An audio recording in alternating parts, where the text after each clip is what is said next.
Ladies and gentlemen and NB friends, welcome to what I think I am calling Talkōbon. This is a play on Talkōbon, you know, like I'm probably Talkōbon.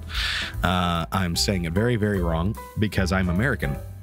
And I haven't figured out exactly how I'm going to say it. I think Talkōbon is how most Americans would say it, so Talkōbon makes sense. This is the podcast that I have always wanted to make, and now I think is about the time where it makes sense. To give you guys some context, real quick, just to start out before we get started into the topic that I'm going to talk about today, you'll have to forgive me. I'm actually starting this with my voice a little drained. But to give you some context, I've always wanted to cover manga. So the reason why my video production has stagnated to the point that it has is that I never have time to do the editing anymore. I never do. But recently, as of the past couple of years, I've gotten a job where I have full days where I can get all of my basic work done, and then I'm left with 3 or 4 hours where I'm basically just sitting there, nothing to do. And I decided, I was like, well, this should be video production time. And I've gotten a couple videos done like that. It's just the way I was doing videos before, I don't know if I'm going to be able to do. It's possible. It's very possible. But the problem is, like I said, this time that I'm talking about is not guaranteed. However, it's very doable the way I'm going to do it now. So basically, once a week, I'm going to talk about a manga that I've read. For the most part, right now, I think it's just going to be me. And if I decide to bring some guests on later, then friggin' awesome. This will be great. But for right now, it's just going to be audio. And this is going to be a podcast because if there's one thing that I think every single person that's a fan of me has asked for, it's a podcast. So without further ado, let me get into one of the reasons why I started to do this is my sponsor. Hey y'all, I know there's something in this economy that you guys could need, and that is some free cash. Doesn't that sound great? Free cash sounds like a great idea. Freecash.com is a site you can sign up for and literally do things that you would probably normally do and get paid for it. Are you one of those people that sits down and takes surveys from BuzzFeed that tells you literally nothing about yourself, but you still click the questions anyway? What if they paid you to do that? That's right, you can get paid to do surveys on Free Cash. Are you a mobile gamer? You don't have to answer that question. If so, Free Cash will literally pay you to play games. It's incredibly easy. Once you reach a certain limit, you can cash out from multiple websites, including Nintendo, Xbox, PlayStation, Steam. You can also withdraw money for things like V-Bucks and Roblox dollars. I don't even know what those are actually called because I don't play that game. But most importantly for me, things like CSGO, League of Legends, and Valorant also have withdraw options. So you best believe I'm doing that to get some skins in Valo.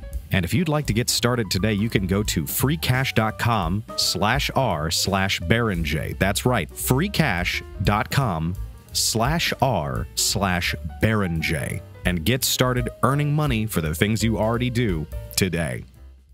All right, now that that's out of the way, today's subject, we are talking about, see, the title of this one is The Bane of My Existence, because I knew it for a long time, and I think most people know it as Ranger Reject, or Sentai Daishikaku. It is now known as what the anime is going to be serialized in America as Go Go Loser Ranger, which I understand why they called it that. It makes sense why they called it that.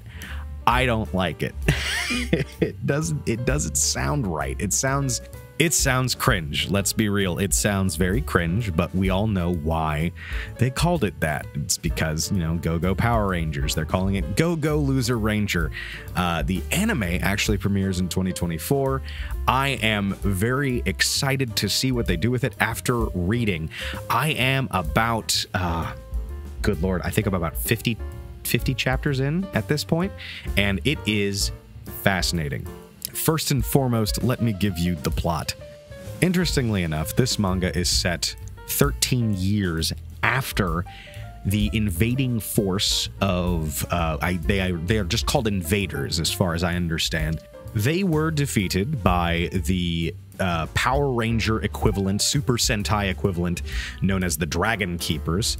They are literally called Doragon Keepa, I believe, if that's exactly how it is. It is exactly how you call it. Oh, wow. They have these super weapons that are called Divine Tools. We don't know whether or not they're going to keep that, but I hope they do. And these things are basically like your what did they call them in Power Rangers? The guns and the weapons they used. I do not remember. Oh man, that's gonna drive me crazy until I think of it. We'll come back to that later. Oh wait, I have the internet. What am I doing? Huh. The Blade Blaster, Thunder Slingers, the power weapons. What do they have? The Power Sword. So okay, the power weapons, I guess is what they were called. Yeah, I guess that tracks. Yeah, so the power weapons were a thing. These are the power weapons for these Dragon Keepers. And within a year, they killed everybody. Or rather, sorry, I should say. They defeated over a year-long war, I think. Over a year-long war, they defeated the entire invading army. But this is basically all we know to a certain degree. And I'm not going to say anything else. I still actually don't know a lot because I'm only about 50 chapters in. But I did want to talk about this because even with those 50, I can give you a good, yeah, this is really good, you should read it. It starts 13 years after this war, and what is happening is on a weekly basis on Sunday, much like, well, for what we would call Saturday morning, because that's what Power Rangers was for us in the States. Most Super Sentai and Power Rangers, your Kamen Rider, all of that stuff, that is actually happening on Sundays in Japan because that's Japan. That's how they work. Every Sunday, they have another battle in this ongoing quote-unquote war where the invaders come back down and they bring some new thing with them. It could be, how it's like the Power Rangers. It's how Power Rangers was back in the day, where they have a new villain every week. It's fascinating because it gives you this immediately, you're already going, something's fucked up here. Something's not right. Something's not right with these people, because you find out that they're just still there. The invaders are still up in the sky. They come down once every Sunday to fight the Dragon Keepers, and then people are watching it. It's like a spectator sport. And then once they're done, they go back up to the ship and they do it again in a week. It's an ongoing battle that they have decided to keep doing. So the main crux, the main force of the plot going forward is one of these bad guys, these invaders, the putties of this show, if you will. One of these guys, Foot Soldier D, is just fed up with all of this. He hates it all, and he wants to try something different. And by try something different, he wants to kill all of the Rangers. That's his whole deal. His whole thing is that he wants to go and kill them on Earth outside of the Sunday schedule. So one day, he, during the Sunday war, just decides to say, fuck it. And he goes and tries to kill them. He just breaks the schedule, breaks the charade, and goes forward and just tries to kill one of them. He does not succeed. It does not work out well for him. And then he adopts a human disguise and enlists in the Ranger Army after hiding out for a day or so. And then from there, from the inside, he begins to discover more and more about this place and what's going on with it. And let me tell you, it is fascinating what begins to happen within a few chapters of learning, oh, here's the ins and outs of it. It's very straightforward.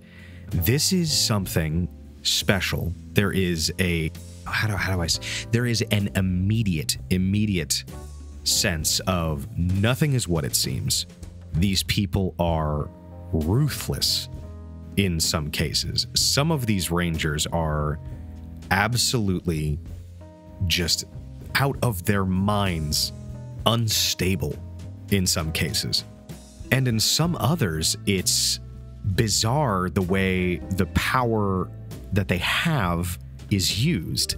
The Pink Ranger is a very interesting example of this, where the transformation that they have, it almost within the time that I have started reading it, it seems like it's almost like a warlock pact or like a deal with the devil kind of thing, where I won't spoil too much, but there is like a reason why she wouldn't be able to be a ranger, and without much effort, she undergoes the Super Sentai transformation and becomes one.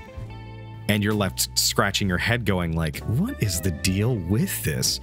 The other fun thing is these divine tools, and I don't think I remember if they've talked about it yet from where I've read, but they haven't mentioned what these tools are, where they came from, or anything like that. There is no mention of the power structure of how do these things work. There's no mention of it. They have like replicas of some of the weapons and stuff too.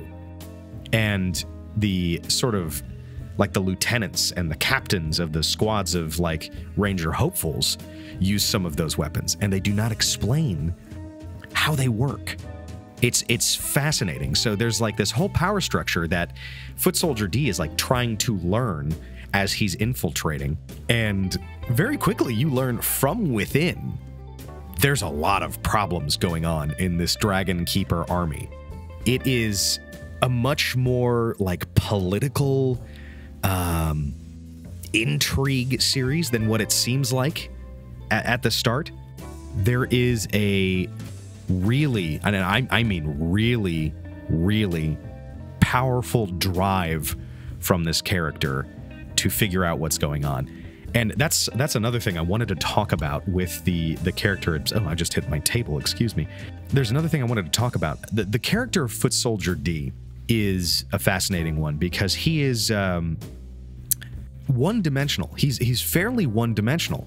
He really has one motivation, and that's to kill the Dragon Keepers. And we've seen that not work with shows and manga like Attack on Titan, where it's just like the first thing you hear out of Aaron's mouth every episode, every chapter sometimes is, you know, I have to kill all the Titans, we have to kill all the Titans. It becomes very one note. Black Clover also comes to mind with Asta just basically screaming his guts out every single episode about, you know, I want to be magic, I want to be the best guy. In certain cases, it does work well, like Luffy saying basically every episode, I want to be king of the pirates. But in some cases like that, where Luffy's just stupid, and we know he's stupid, but he's also kind of smart in a way. In this case, it's very much this is a guy that has that drive, and yet we get a much more, from a one-dimensional character, we get an incredibly three-dimensional push from him, where because of his singular drive, and as he keeps going into it, he keeps realizing more and more and more as this goes on. He's very much like, he keeps saying, you know, I'm a loser, I'm a reject, there's no way I can succeed, but I have to keep going forward.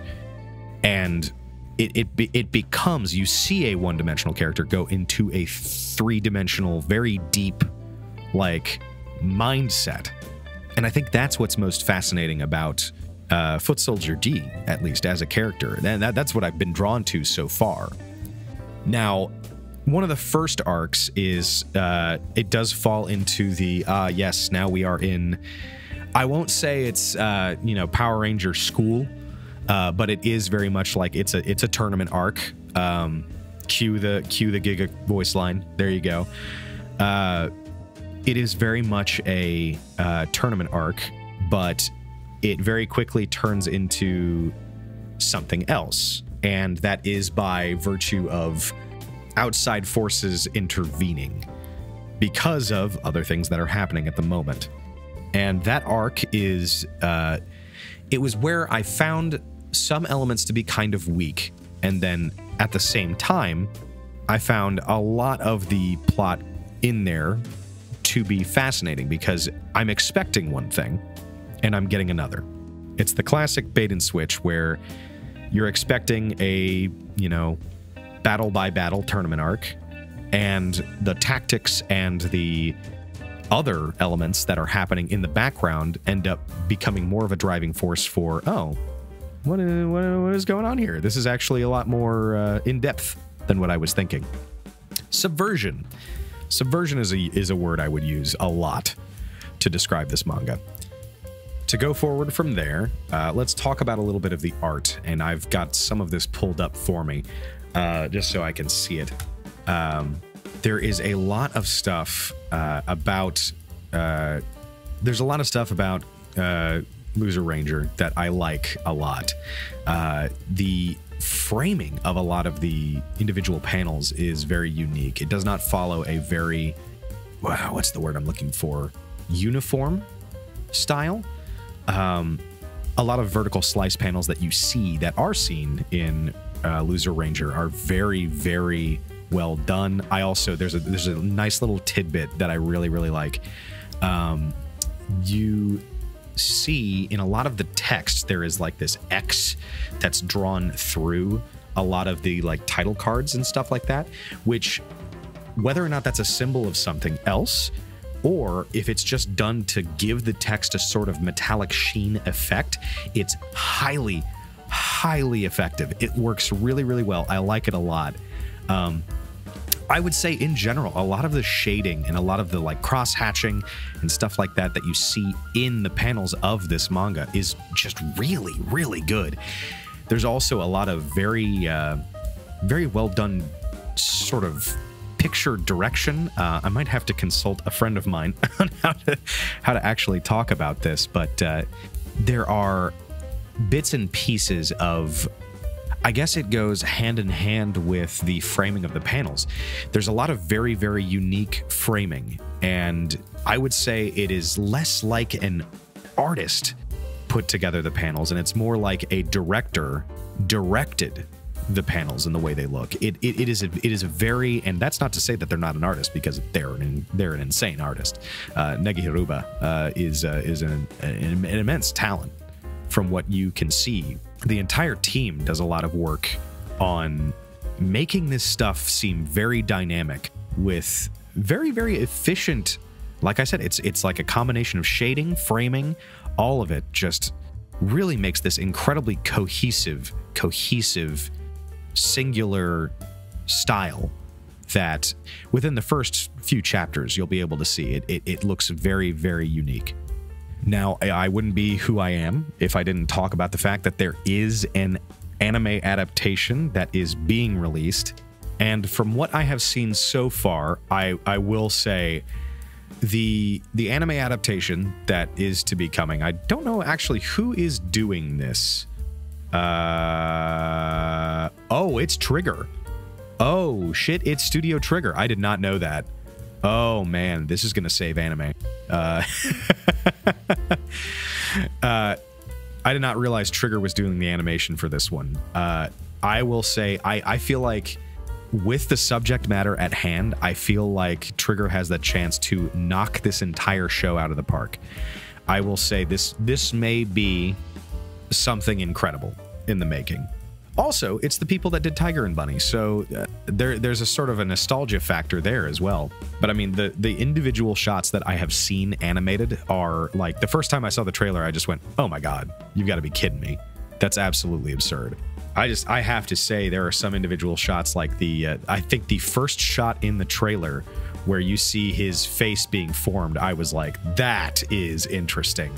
There's a lot of very cool stuff coming around with the story. Now, I will say, unfortunately, if I'm not mistaken, and this is my only caveat so far, is I am fairly certain, hang on, I'm reading, I want to make sure. Is it still going? I'm fairly certain. Oh, okay, never mind. See, I had seen an article that said that it was on hiatus, but apparently it was like 2 years ago, so don't even worry about it. Also, that's where that name came from. I knew I could not put my finger. I was like, I know the author's name, and I couldn't put my finger on it. And of course, it's Negi Haruba. Haruba Negi is Quintessential Quintuplets, which is a show that everybody told me to watch, and I never did. So now that might be something. If you want to hear me cover that, you know, I'll probably read the manga for that.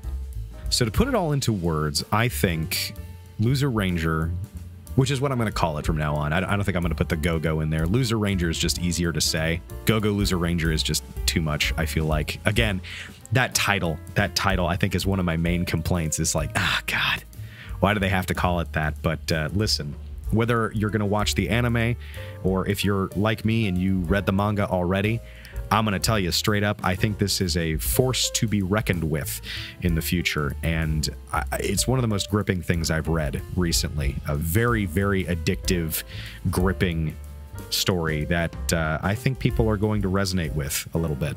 With that, I think that is the end of this first episode. My name is BaronJ. It's been lovely talking to you all. If you would like to check out our sponsor once again, thanks, y'all, and bye-bye.